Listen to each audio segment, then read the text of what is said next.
Hey guys, what is going on? The Fracture Entrenched event has just dropped in Halo Infinite as part of Season 2 Lone Wolves, and with it we have a new game mode called Land Grab, and in this video I'll give you a quick guide on what the mod is all about and how to play it, so let's get straight into it.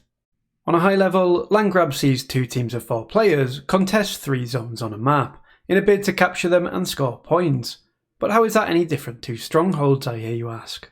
Well, the key difference here is that once a team captures a zone in Land Grab, that zone will disappear from the map, leaving only 2 zones remaining. Once a team captures one of the 2 remaining zones, you're then left with 1 zone to fight over. When a team captures that 3rd and final zone, you'll then see 3 completely new zones spawn on the map, and they will not necessarily spawn in the same locations. So whereas in Stronghold you have 3 zones that never disappear or move, in Land Grab they both disappear when you capture them and then respawn in different locations. In order to successfully capture a zone, a team just needs to have uncontested control of it for a few seconds. The scoring system is set so that each capture of a zone will score your team 1 point. You can win a game of Land Grab by scoring 11 points, so successfully capturing 11 zones before the other team. Now another scoring element to consider in Land Grab is when either one or both of the teams are close to reaching the winning total of 11 points. If a team only needs 1 point to win, but the other team needs more than 1 point, so for example the score is 10-7, then only 2 zones will spawn rather than the original 3.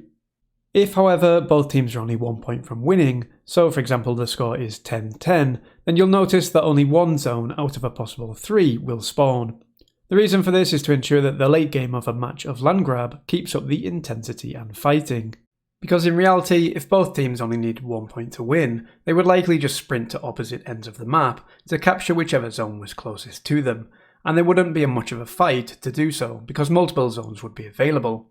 So using this method ensures that in the final battle for points, there are less zones to fight over. It's a pretty neat mechanic and definitely adds to the intensity of trying to win that final point for your team. Adding that flexibility and uncertainty of where the next zones will spawn means you'll need to come up with new tactics to ensure your team reaches the winning total first. But let us know in the comments below what you think of this mode, and if you're excited to give it a try. As I mentioned, there's a lot of similarities to the existing game mode of Stronghold, but it is a nice variation on what can be quite a stagnant mode at times. Take care guys, and I'll catch you in the next one.